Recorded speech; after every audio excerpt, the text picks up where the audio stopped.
When cold temperatures arrive, a lot of plants end up with burnt leaves, damaged roots, or even die. But there are simple and effective ways to protect your garden. Let's get straight to the point.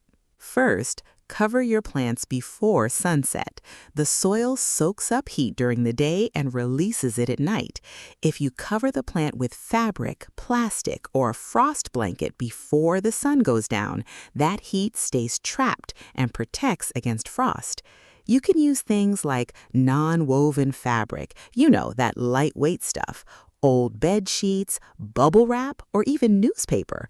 But here's the thing. Never let the plastic touch the leaves directly because that actually makes the freezing worse.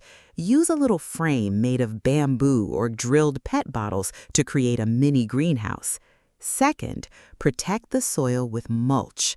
A layer of dry leaves, straw, or bark around the base of the plant insulates the roots from the cold and keeps the soil temperature more stable.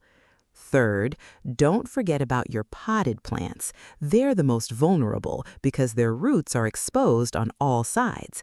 The simplest solution is to bring the pots inside, near a window with good light. If you can't do that, group the pots together and cover the whole bunch with plastic or a blanket and insulate the sides with cardboard.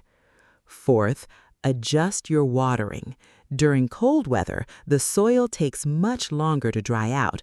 Only water when the soil feels dry to the touch, and always do it in the morning. That way the roots don't stay damp and cold all night.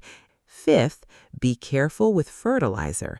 Avoid nitrogen-heavy fertilizers in the days leading up to a frost. They push out new, tender growth, and that's exactly the stuff that gets hit hardest by freezing. Finally, if a plant still gets damaged even after all your protection, don't panic.